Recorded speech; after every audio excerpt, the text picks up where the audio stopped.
Good afternoon, ladies and gentlemen. Welcome to the IQGeo Group plc interim results presentation. Throughout this presentation, investors are in listen-only mode. Questions are encouraged and can be submitted at any time via the Q&A tab situated on the right-hand corner of your screen. Simply click Q&A, scroll to the bottom, type your question and press send. The company may not be in a position to answer every question received during the meeting itself. However, the company review all questions submitted today and publish responses where it's appropriate to do so. These will be available via your Investor Meet Company dashboard, and you'll be notified once they're ready for your review. I'd also like to remind you that this presentation is being recorded. Before we begin, we'd like to submit the following poll. I'd now like to hand you over to Richard Petit, CEO, and Hayward Chapman, CFO of IQGeo Group plc. Good afternoon. Thank you so much. Hello, everyone, and welcome to the IQGeo Investor Roadshow. My name is Richard Petit. I'm the CEO. And I'm Hayward Chapman. I'm the CFO of IQGeo. Hi. So we have a deck today that not only will present our half-year results, but also will act as a primer, as an introduction to the company for those of you that haven't met with us before. And in this presentation, we'll also tell you a little bit about the market, the drivers, and the competition, so that you get as full a picture as possible about what we do and the market we operate in. Just a couple of slides to introduce IQGeo. We are a geospatial productivity and collaboration software company. And we'll be unpacking that over the next few slides.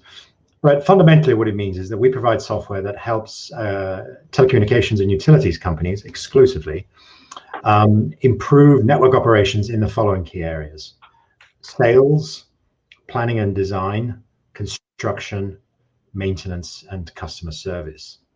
So these are mission critical areas for these companies. And using geospatial technology to improve processes in these areas is extremely beneficial for reasons we'll explain in a minute.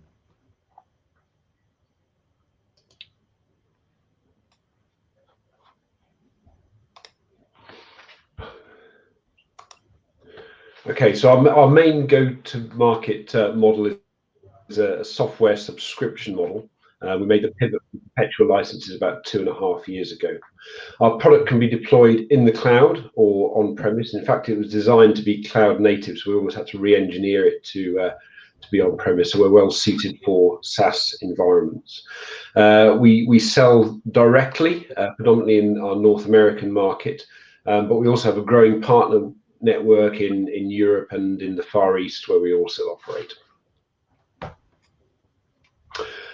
We have over 300 telecoms and utility customers, and these are the two sort of main market verticals in which we operate. And the split of those customers, in terms of our revenue, we have about 70% of our revenues in North America, so that's in Canada and the United States. About 20% of our revenues in Japan, and the remainder in the UK and Europe. We have over 70,000 users on a worldwide basis, so these are fairly big, mission critical systems, and some customers, individual customers can have over 10,000 users. We have 140 staff and contractors, and when I mean sort of contractors, I mean sort of directly people, third parties who we contract with directly. We are geospatial experts. There's a lot of expertise within the company and the teams we operate, who've been with the company for a long period of time, and in some cases have worked for some of the competitors as well, such as GE, and they're very proven in their capabilities.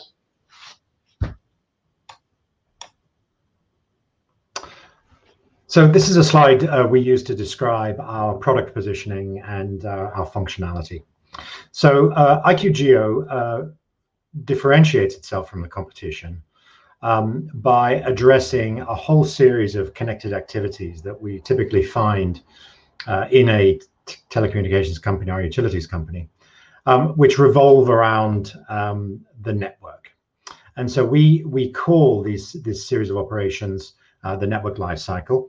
And these are a series of connected activities that take a network from its earliest stages of planning through to formal planning, budgeting, design, construction management, and then ultimately operationalization and connection with the customer. So what's different about IQGeo is that we connect all of these activities, and the reason we say that is because most of our competition don't. They will operate in one or other of these circles, but typically not all of them. And we think that's fundamentally wrong, because all of these activities rely on the same fundamental data. And so what we provide our customers is a central source of truth regarding all of the network data. And by data, what we mean is all the technical specifications that are geospatially correct. And in addition to that, we provide each department with a whole series of specialized tools, algorithms, analytical capabilities, and workflow tools that allow each department to then drive the productivity metrics that are important to them. And so hence the productivity and collaboration tagline that I used earlier. This range of products we can offer on a SaaS basis, and that's why on the bottom right-hand corner there we talk about being cloud first. And this again is a differentiator. Many of our competition are cloud second, and what I mean by that is that they're using technology from the 90s and maybe the 2000s, which was not really designed to be cloud native. Our product is cloud native and was designed in the cloud. And what that means is our cloud capabilities come straight out of the box and are not an afterthought. And that gives real benefits in terms of performance, in terms of the ability of this product to scale up and down, and the cost of running this product. The other really important architecture feature of this product is the fact that it is mobile first.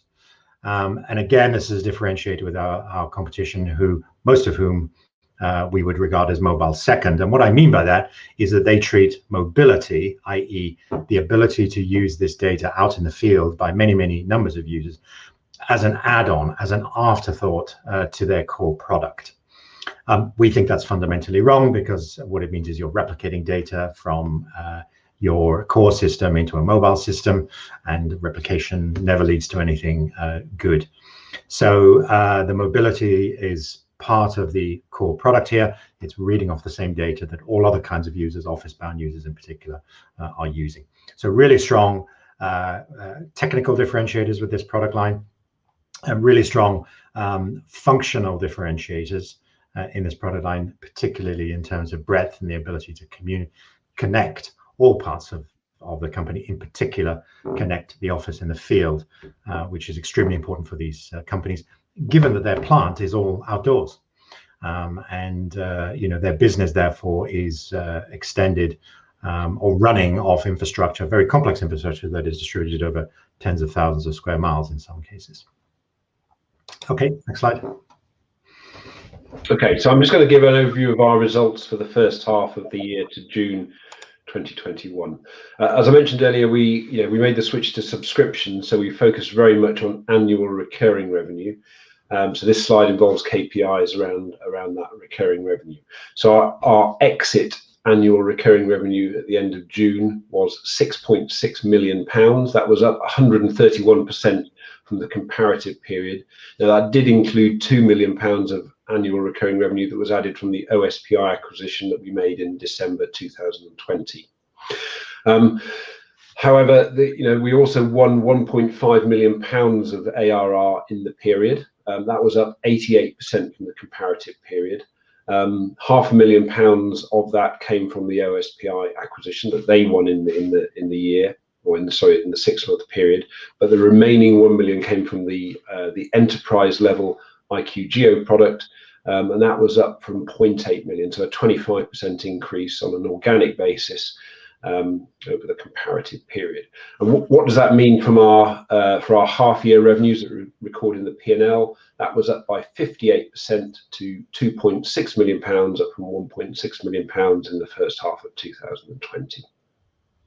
And that ARR that was won is a combination of new logos, which we'll come on to, but also our high net retention rate. So we had 109% overall net retention rate through upsell of our further products to our customers and also selling additional seats. And if I didn't mention that earlier, we sell our pricing is based on a per seat basis.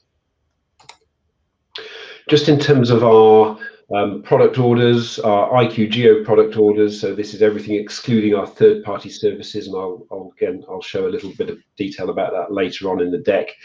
But that was up by 25% to £6.9 million in the 6-month period, and our own product revenues increased by 65% to £5.9 million, up from £3.6 million in the comparative period. Quite pleasingly, our gross margins increased by 12%, up from 51% to 63%, and that's as a result of firstly a change in the sales mix, because we're selling more subscriptions, which generally carry about a 90% gross margin, and also our services, which lower margin, but we had a good year and a good period in terms of that, and recorded about 27% gross margin on our services, whereas in the past it's been lower. So those two factors really contributing towards that 12% increase in our gross margin. Just looking at a few other KPIs, we count the new logos that we've won in any period, and we won 39 in this period, which is a substantial increase on the sort of comparative period. Now, 31 of those were won by the OSPI business, which has got which serves a sort of lower level tier 3 and tier 4 customer, and has got much quicker sales cycles.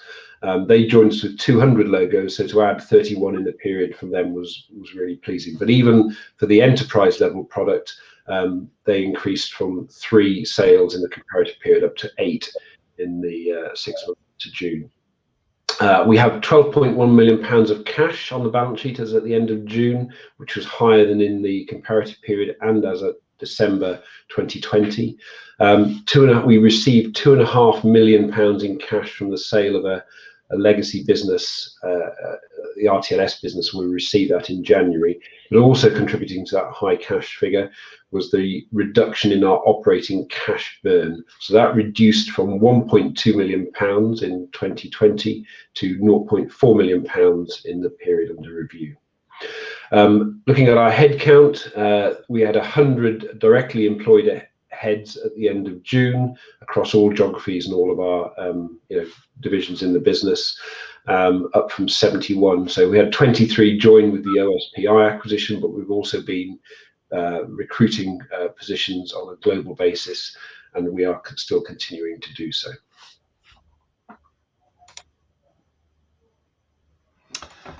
I'd like to take a few moments to describe some of the global growth that we've achieved in the course of 2021. The reason it's important is because this business, its origins are in North America, and North America continues to be a strong market for us.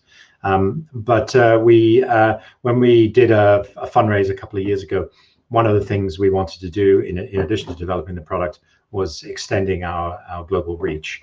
And so we've invested in the European market, we've invested in the Japanese markets, and I want to spend a little bit of time talking about how we've done. I'll start with a selection of wins. These are logos that these are contract wins that we've achieved with our enterprise product. And the reason I mention that is because last year we did make an acquisition of a product at the small end of the business, which is called OSPI, and we brand as our small and medium business line. So what you're seeing here is our customer successes with our original product, if you will. So the first thing I'll point out here is that there's a good blend here between telecommunications companies and utilities companies. And the reason I emphasize that is because when we acquired OSPI last year, which is a telecommunications only company, we were asked, does this mean you're going to focus on telecoms? And at the time we said no, because there's a good market in both verticals. And so this slide kind of reaffirms that, where we see good wins in both verticals. Starting from the left, there are 3 logos here in utilities. So Western Power Administration is our first federal win in America, in the United States. So WAPA manage all of the hydroelectric power assets west of the Mississippi, and they're a huge energy producer, and they're a wholesale energy producer, selling electricity to other electricity distributors around the US, actually. So we're very happy with this. It's a federal win, which means we're now certified to sell to other federal agencies. There's a lot of upside within this organization itself. It's a very well-known brand within the industry, and it's a very important win from a reputation perspective. It was a competitive process.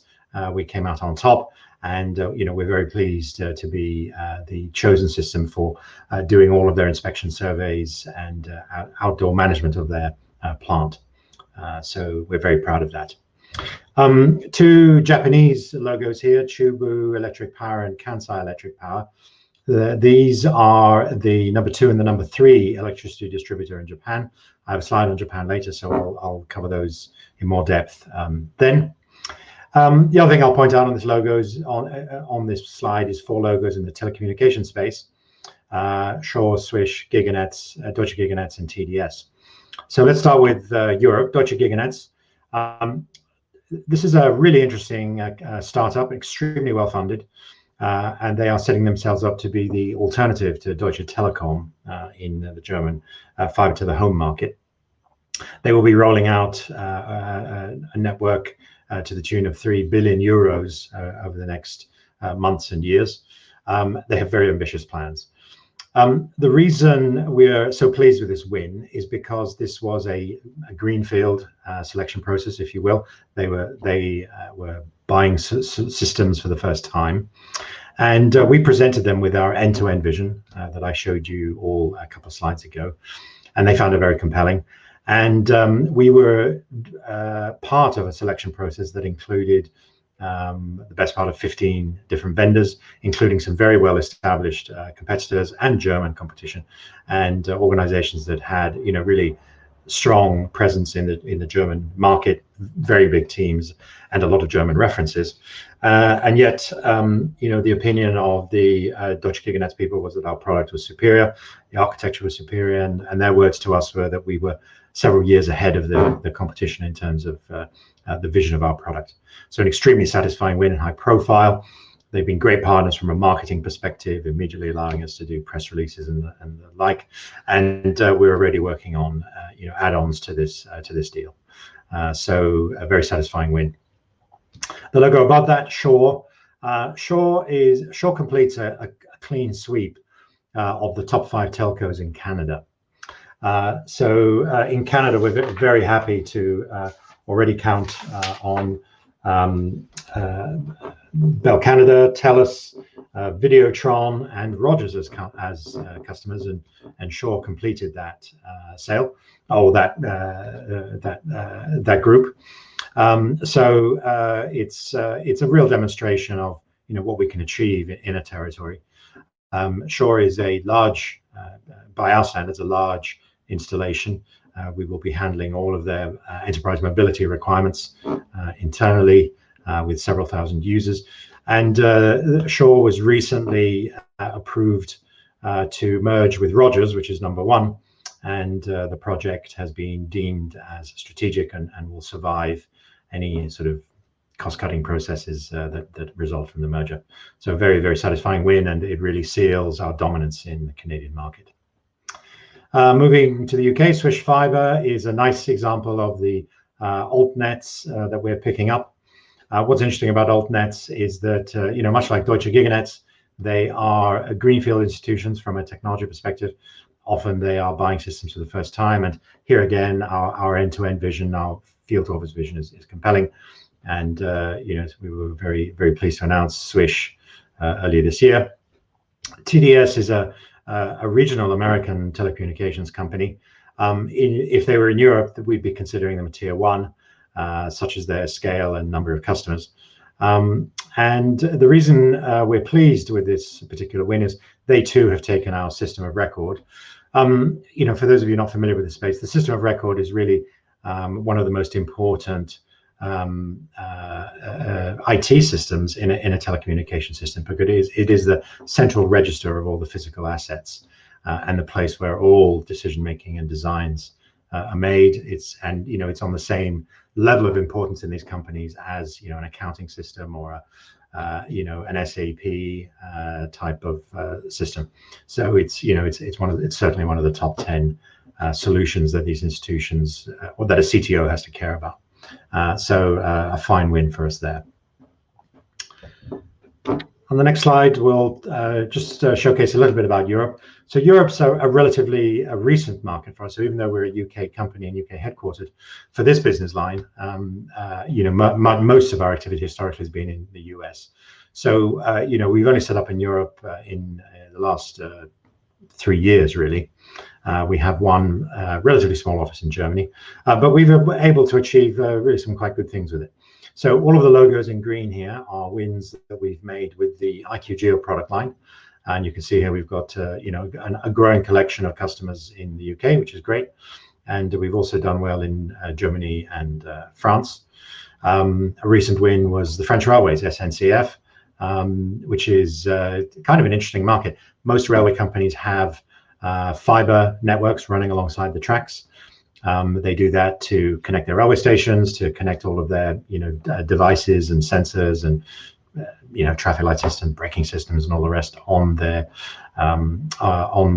railways themselves. And they also many will also lease bandwidth to local operators as an additional source of revenue. A very satisfying win. The logos in black are the logos that we inherited through the acquisition of OSPI. So you can see here we've now got a total of 40-ish customers across Europe. The OSPI product has done very well in sub-Saharan Africa and the Middle East. This is thanks to a set of distributor relationships we have out there. And some of those customers are actually quite large. Dark Fiber Africa is a notable South African fiber company, as sophisticated and as large as any national operator in Europe. So good progress in this market. The Japanese market, I think, is a real success story for us. So what the map here shows is the 10 electricity companies that have been granted the access to the Japanese market. So only 10 companies exist. And together with our partners, NEC and TIS, we have been working our way down this list in really quite a systematic fashion.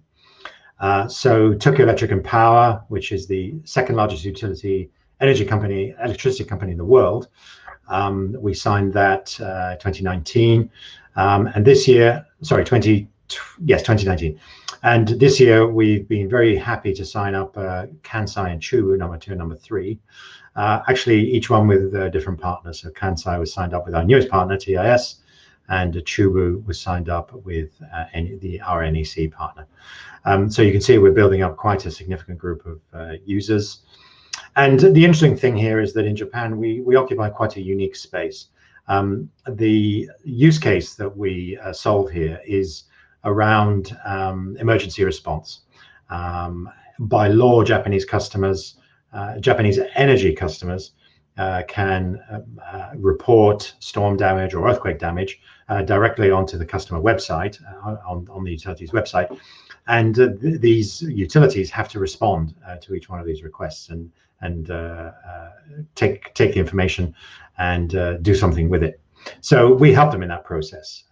So when a storm strikes and it'll cut a path through the Japanese islands, they will be knocking over trees, telegraph poles, even buildings and all kinds of stuff. And so all this information gets reported by customers who will often send an email and a photograph of the damage.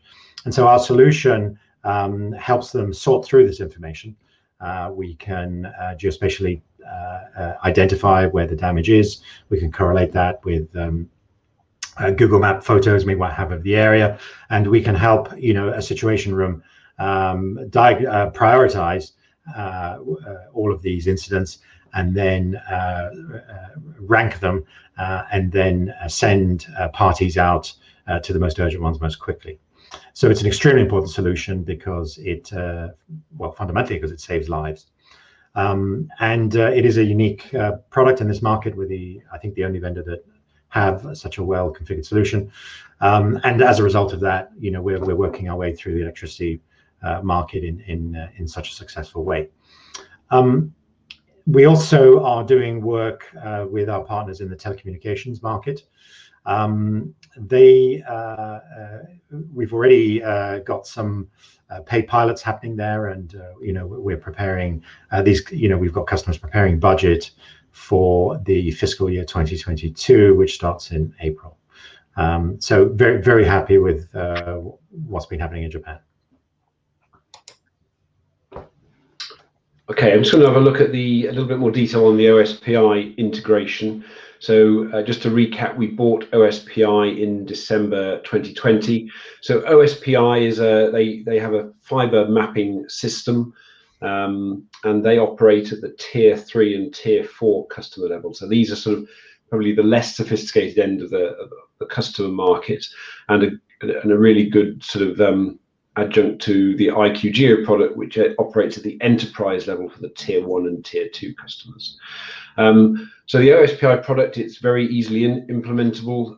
It goes in sort of 2 or 3 days minimum implementation effort, compared to the IQGeo product, which can take has a lot of bespoking and can take 3 to 4 months to set up at a customer. It's obviously at a lot lower price point as well, and there's minimal training involved. So a really good addition to the IQGeo group. So what have we? How's the integration gone, and what have we done with it? Well, we've formed the small and medium business unit, predominantly out of the OSPI organisation. And in the first 6 months of the year, they've won £500,000 of ACV. And when we bought them, they had £2 million of ACV, or just under. So actually, to win sort of 25% of that in the first 6 months is really good.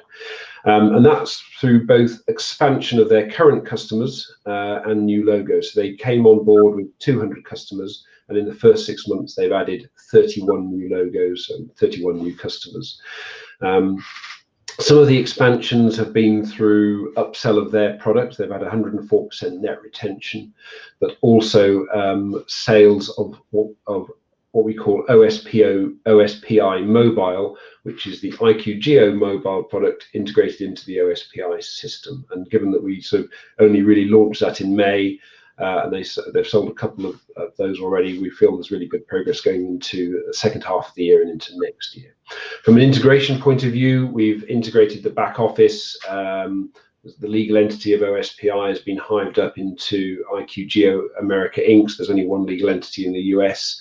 They're on our finance system. They're using our Salesforce instance, and we've got a common HubSpot platform across the group as well. So really, sort of all the integration, all the lifting has been done, and hopefully, certainly been no skeletons in the closet so far. In terms of there was an earn-out, there was deferred consideration and an earn-out as part of the acquisition. The deferred consideration gets paid at the end of this year, and the earn-out, which was based on them maintaining the recurring revenue that they joined with, is well on track to be paid out in Q1 of FY22.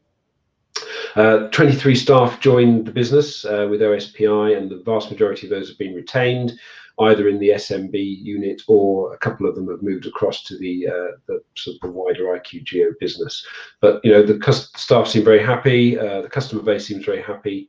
So we believe that it's been a very successful acquisition. So Hayward mentioned that the logic of the acquisition was that the OSPI product would get us into sectors of the market, or segments of the market, that we couldn't serve with our enterprise product. And so we present here a series of new wins that have happened entirely in the first 6 months of 2021. And what's interesting is the range of, I would say, micro segments that we can now serve. So reading along the left, in addition to the internet service providers that we've traditionally targeted, we can now target government, transport, corporate, consultings, industrial, energy, mining, and education and research. And these are all users that have networks, but many of them are private networks, but they are nevertheless sufficiently large and sophisticated that they require a formal network management solution. So I'd like to walk you through some of these logos because I think some of them are extremely interesting. So on the top line, for example, I'll point out the green logo there, Behon. Behon are the premier mobile operator in Bangladesh. So that's a great example of how this product can help us get market share, outside of our traditional markets. Jumping down to the transport line, I'll point out that the highways department, or the motorways department of Texas, Pennsylvania, and New York State purchased our product, and Queensland in Australia as well. So this is a really interesting use case. Motorway operators have fiber networks running alongside their motorways. They need these fiber networks to manage, cameras and smart motorway equipment and monitoring devices and air quality devices and all the rest. So these are geographically extremely extended networks. The Department of Transport for Texas manages a territory, the size of France, so you can imagine, the size of the single network, running across that entire territory. So really, really quite significant. The Luminate logo there is there to represent airports, which also falls under the transport division, and we've done good business in airports as well, who are also managing quite extensive fiber networks over quite large geographic areas. So interesting work there. I'll skip down to energy and mining here to point out two logos. The first is Occidental Petroleum, which is a large extraction and refining petroleum company, and Anglo American, who are, of course, one of the great mining companies of the world. So quite interesting use cases here. Both these companies run networks, not only in their offices, but actually out into the fields. So frequently they're operating in areas that don't have good cell phone coverage. Nobody gets good cell phone coverage in a mine underground. And so they need these networks to run around and through their infrastructure so that they can operate equipment, collect data, and so on. And so, some very interesting use cases there. And, at Anglo American, I think we're only doing a couple of mines. So, the hope is there's significant upside there as well. Jumping down to education and research, OSPI have always done very well at universities in particular, and high school districts. So, it's good to see them continuing to collect new logos in that market. We're also very pleased to announce that we signed up CSIRO, which is Australia's national science agency. So a very interesting research institution that operates a large network and connects 50 different sites around the country. So quite a prestigious logo there. So we're happy with what OSPI brings us. This is a collection of logos and customers that we would never have gone after with the OSPI product. What's interesting here is that at this stage we're selling them really quite a basic product, which is a generic network management tool. There's plenty of velocity in this market. The sales cycles are very, very fast, 4 to 6 weeks. So for now, the focus is going to be on continued market expansion and logo acquisition. But I think this segment shows real potential in the future. For a multi-tenant SaaS, given that their requirements are all quite similar, and B, even to start considering some specific applications for each of these segments. And so all sorts of things, all sorts of ideas come to our minds when we think about applications in, say, transport or mining or industrial or university even. So lots of potential in the future to start doing specific applications for these business lines in the future. But as I said, for now we're going to focus on acquiring these logos. There's a very busy market out there, and there's no urgency for us to take on board new development when a product's selling so well.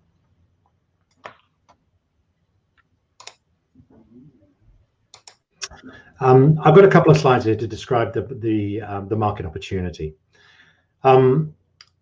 I always say that as a CEO, if there's an organizational problem, or if there's a problem with the product or a problem with channel, these are things I can fix. But it's very hard for a CEO, for any CEO, to fix problems of demand in a market. The good news for us is that the two main markets we serve are benefiting from very substantial capex investments, not only this year, but for several years to come. And I've got a slide here to represent what's happening here. So on the left-hand side is a chart to represent the growth of fiber to the home connectivity in the North American market. And you can see here that only to date, only 40% of American homes have been passed by fiber, which means that 60% of homes have yet to be passed with fiber, which of course is still the majority of the market. So there's a lot of private investment going into expanding these networks around the US territory, and the truth is that's happening really all over the world. All governments want investments in fiber networks, and to move their economies into the digital age. A recent change has been the amount of federal spending on fiber networks, and this is important. The US government wants to extend fiber connectivity to all parts of the country. And so the recent bipartisan infrastructure bill contains some really important provisions for network infrastructure rollout, and they've earmarked $42 billion for expanding networks, and a further $14 billion for price support for low-income families. So, very, very significant amounts of federal money coming into the market. And this is creating a real feeding frenzy in terms of operators, trying to identify areas of the country that would qualify for this kind of federal support, and making business cases for it, getting the funding, and then very rapidly needing to build out fiber networks so they can, connect these homes. On top of all of that, there is real appetite for 5G, particularly in metropolitan areas. 5G is viewed as a premium product by consumers. They're happy to pay more for it. And so, of course, the mobile operators are keen to push that, and therefore need 5G infrastructure around. Converting a network to 5G requires quite a significant amount of additional towers in the areas they want to provide the service to. So there is a significant amount of densification that needs to happen in order for a network to support 5G. So a lot of additional construction, and of course the backhaul also will be in need of significant upgrades to cope with the additional bandwidth that 5G consumes. On the utility side, decarbonization is a really important driver for us. All of the markets we operate in have carbon-free regulations in place, and goals in place, particularly for the electricity market. In North America, we see quite a bit of regulation at the state level, and so there are some parts of the country, particularly in the West Coast, that have very aggressive decarbonization plans. And at the federal level, the infrastructure bill does contain some language around achieving 100% carbon-free electricity by 2035. Now, it remains to be seen whether that'll be passed into law, but certainly the aspiration is there, and we will probably see some regulation, some federal level regulation affecting all states. The thing about decarbonization is that it changes the way an electricity network works. As companies switch to green energy sources, wind and solar in particular, then companies have to do two things. First of all, they need to decommission parts of the network that are perhaps reliant on carbon emitting sources of energy, and of course they also need to change the way the network operates. Weather is unpredictable, and therefore you need much more agile network management systems to cope with the the vagaries of the weather, and where energy will be and where demand will be at certain points of the time of the day. So all of this has an impact on systems of record, design systems, and operational systems. And so both markets are affected by the high levels of investment going in, and this results in companies looking to upgrade their infrastructure management systems, such as the space we sit in, quite simply because the old systems that they are on cannot cope with the increased work, cannot cope with the demands of mobility, cannot cope with the demands of the increased construction projects that they're now facing.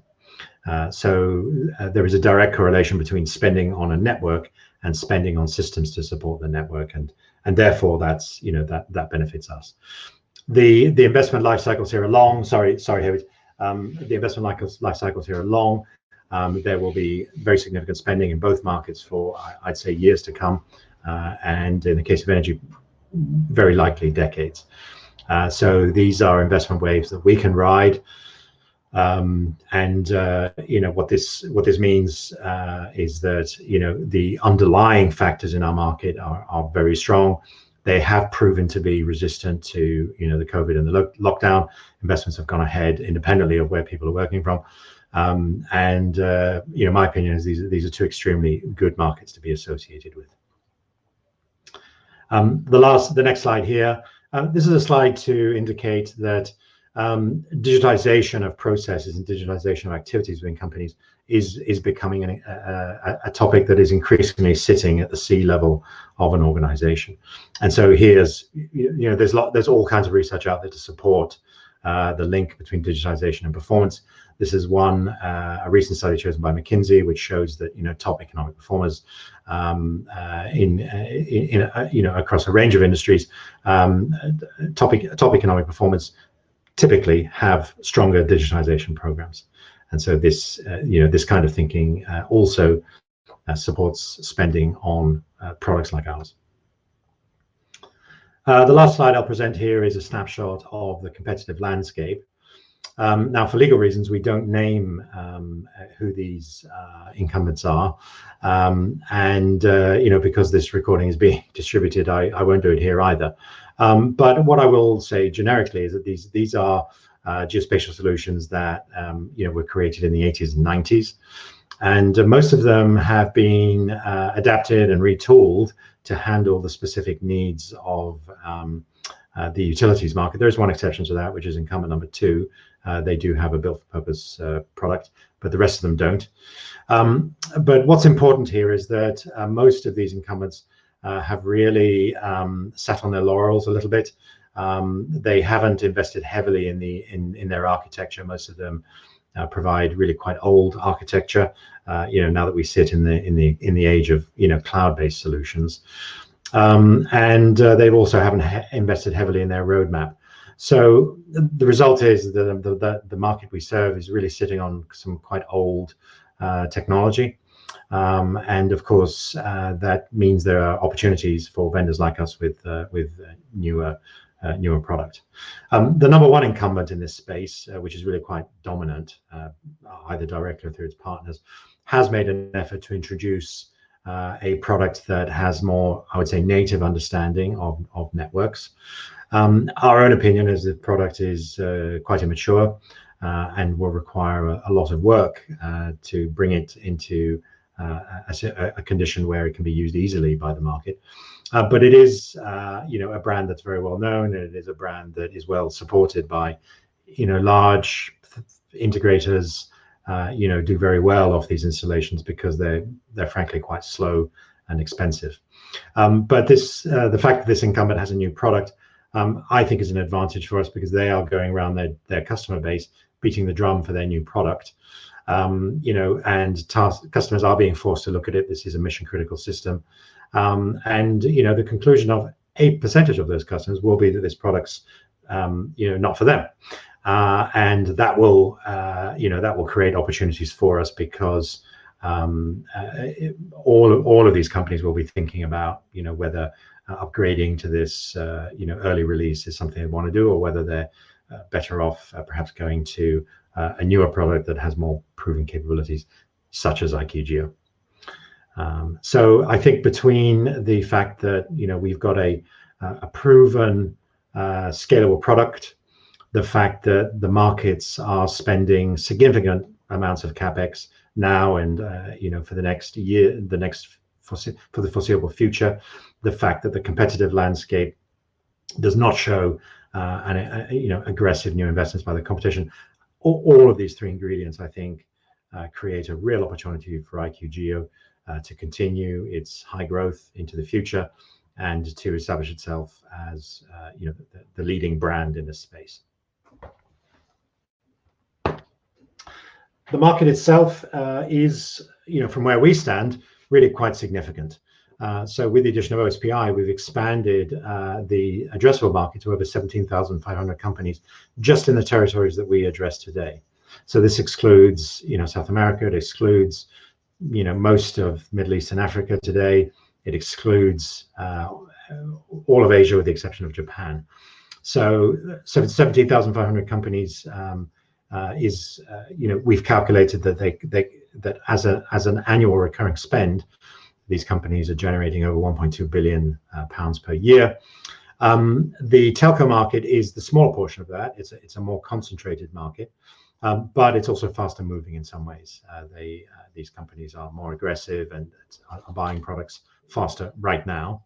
But I think that will change once this wave of spending around fiber and 5G starts to tail off.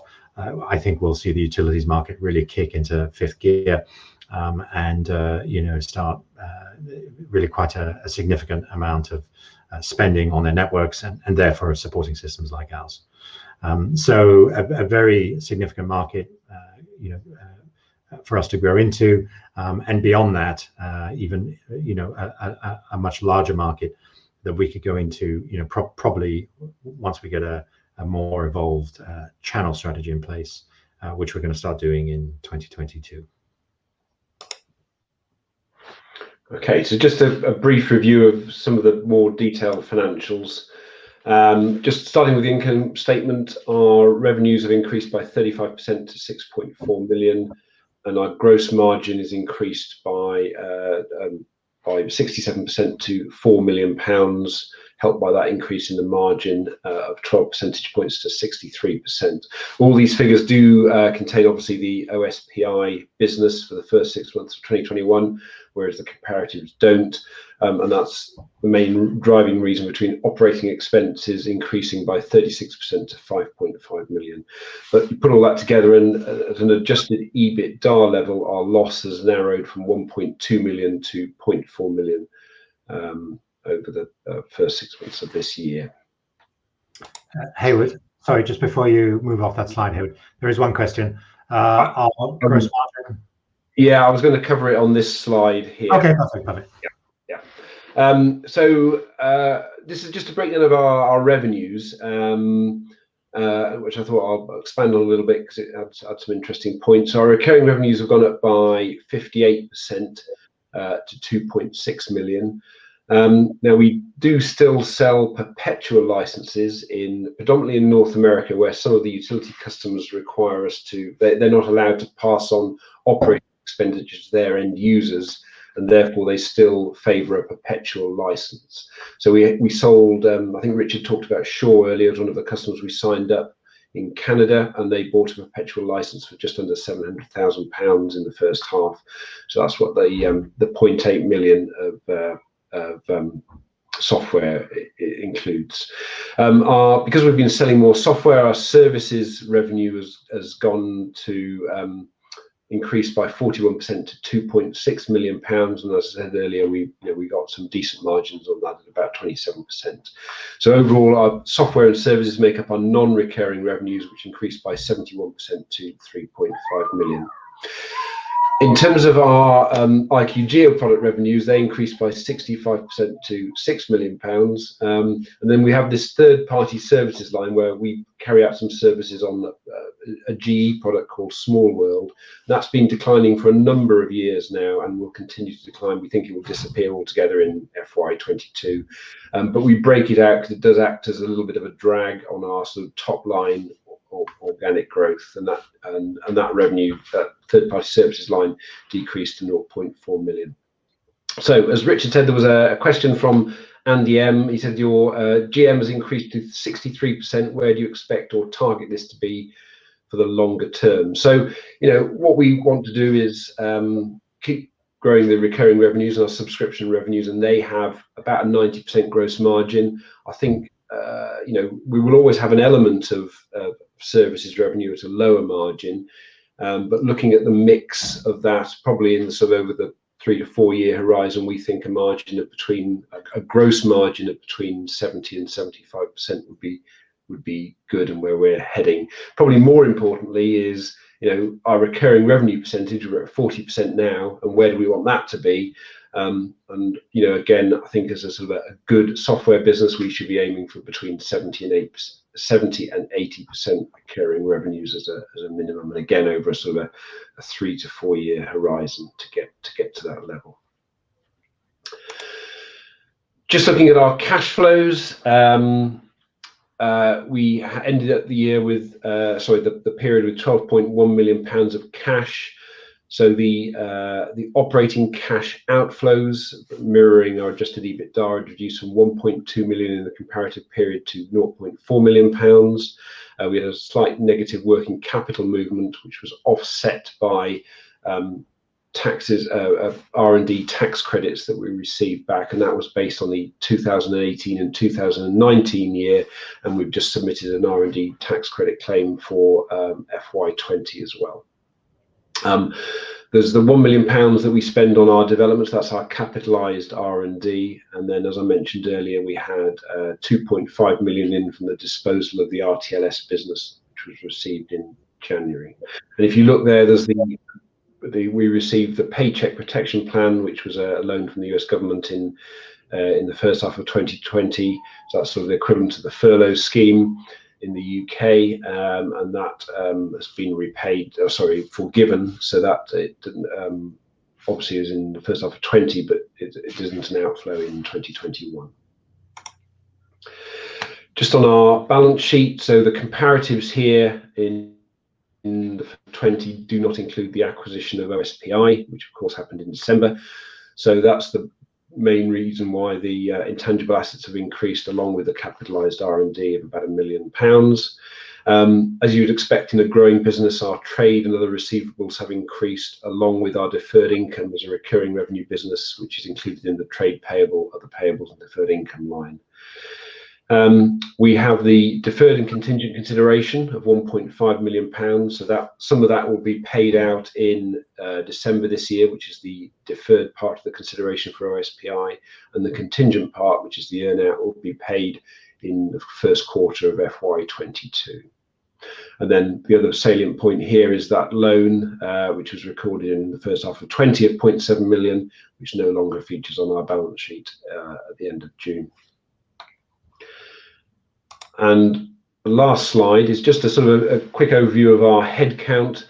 So you can see there the 100 heads that we have, directly employed heads across all the different areas. So technical consultants is our implementation team. We have 31 people in sales and marketing, which includes our technical pre-sales, 24 people in R&D, and then an administration, a layer of 11 people. And you can there and also see in the bottom half of the table the geographic spread of those. So our biggest presence is in the Americas, in Denver, and also Salt Lake City, where OSPI was based. We've got 20 people in our Cambridge headquarters in the UK, a small presence in Europe, and again a small presence in Asia. But we're continuing to recruit. I think there was a question that was submitted prior to the presentation. Are you finding it difficult to fill vacancies either in the UK or North America? And the question is, yes, to find good people, it is difficult. And Cambridge and I guess Denver are sort of technical hotbeds of technical know-how. So getting the right level of people, we tend to have to pay well to recruit people, but we are successful in that. We have recruited over the last 6 months, and what we're also doing to sort of help help build the numbers is looking to hire people geographically dispersed. So we've just hired some contractors who are based in South Korea, and we're looking into Eastern Europe. With remote working, it sort of boosted the pool of people that we can potentially look at. We've carried out some employee surveys, and we've got a positive employee net promoter score of +49, which is pretty good. But we're constantly looking at ways in which we can, attract the best talent and retain that talent as well. So that was all I was going to talk about. I know there are some questions that have arrived. Yeah. So why don't I try and address some of the questions? I think most of them seem to be stuff that I can do. We're just working down the list. Andy M asked, how do you manage the sales process and what's the typical cycle? So the cycle varies according to the product line. On the enterprise side, with the tiers 1 and 2, sales cycles can last 12 to 18 months, which is very much in line with other enterprise products out there. The way we manage them is we have direct sales teams, typically consisting of highly specialized sales engineers, pre-sales, who know the product, who know the industry, and are there to help the customer to understand the product and test the product, and then with sales managers who are responsible for the relationship. At my level and at Hayward's level, all of this activity is managed through Salesforce. We have a whole number of reporting systems that extract data from sales activity, which we then vet and report on. So it's a very well run process in the field, and Hayward and I get good data on it for reporting and governance purposes. On the SMB side, it's quite a different sales model. It's mostly remote. All of those sales go through a central team, and they operate on a kind of a group team target and a team bonus. They've really perfected the art of fast deal closures. Deal cycles there are 6 to 8 weeks on average, sometimes less. And it's very much a numbers game. It's a high volume game. So we get literally dozens of leads. We handle many demonstrations, many customers in parallel, and we close customers throughout the year. Sometimes several in a day. So two very different models that are sales models that are appropriate for the markets they serve. Working down the list here, are you in negotiations with any UK water or utility companies? Normally, I wouldn't go into details on what's happening in the pipeline, but what I will say is that our focus in Europe is telecoms, and there's a reason for that. Is that our telecoms products translate very well from North America to Europe. So basically, without modification, we can deploy our software in Europe. On the utility side, it's more complicated. Electricity networks are different in Europe, and our models would require some adaptation to work in Europe. And for now, we just haven't had the bandwidth to do that, given so many other opportunities we're chasing. So utilities in Europe is something we will do in the fullness of time. We see the telco market as being more active right now. Question here from Simon: how do we land and expand with customers, and is there further upsell? The answer is yes, there is lots of further upsell. If I go back to, excuse me, I'm going to head back to one of the earlier slides. I wish there was a quicker way of doing this. Maybe I should have looped around. Oh, here we go. This one. So I presented the network lifecycle earlier, and effectively each one of these circles represents a module or a use case for our product.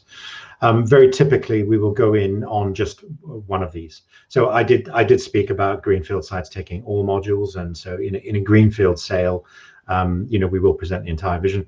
But typically, we're involved in a brownfield sale. And what I mean by that is that this is a company that has existing systems and processes. And so more typically, we will go and identify a pain point or an area that they need help with. And typically, we will deploy one of the solutions represented here. What we will then do is, once that's up and running and the customer's happy and the objectives were met, we will go and visit other departments or try and investigate other use cases and expand our solution either to the left or to the right of this diagram, depending on where we are. So that's a strategy that's worked very well for us in the past. There's a rule in this industry that bigger deals are harder to approve. So internally, and they attract more attention. So often we'll go in and establish quite a small beachhead within an organization, but then what we'll do is we'll look to grow that substantially in successive years. And so we've seen this at many of our recent wins, where the initial installation was maybe 100,000 recurring a year, and within 2 years we've got that up to 500,000 or similar.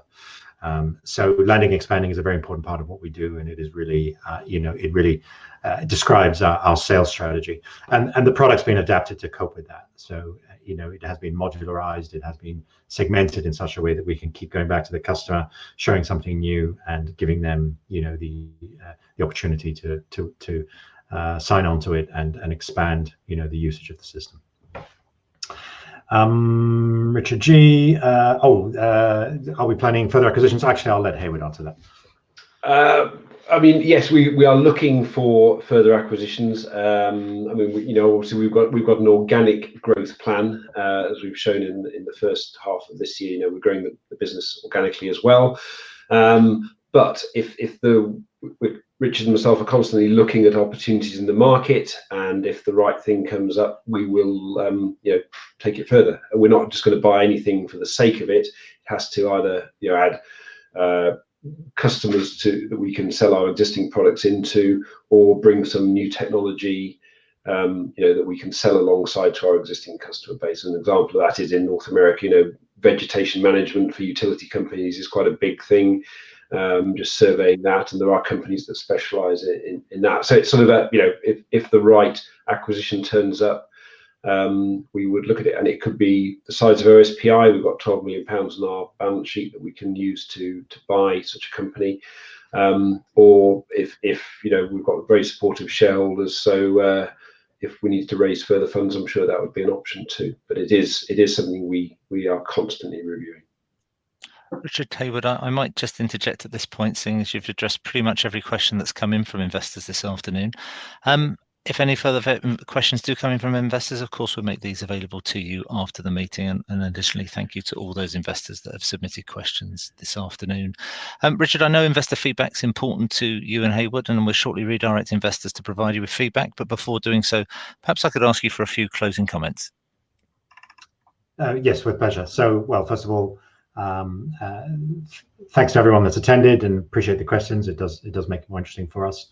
The main thing I'd say is that I think we're the right company in the right place at the right time. Electricity and telco networks are an exciting place to be. There's an awful lot of innovation and investment happening. Our products at the right spot between being innovative and being proven. There is a lot of appetite in the market for systems like ours, and Hayward and I are enjoying this ride tremendously. We've got a great team, and we have a lot of energy to take this forward. So we're looking forward to the journey ahead. Richard, Hayward, thank you once again for updating investors this afternoon. Ladies and gentlemen, can I please ask you not to close this session, as we'll shortly redirect you for the opportunity to provide your feedback. This will only take a few moments to complete, but I'm sure will be very warmly received by the company. On behalf of the management team of IQGeo, I'd like to thank you very much indeed for attending today's presentation. That now concludes today's session, and good afternoon to you all.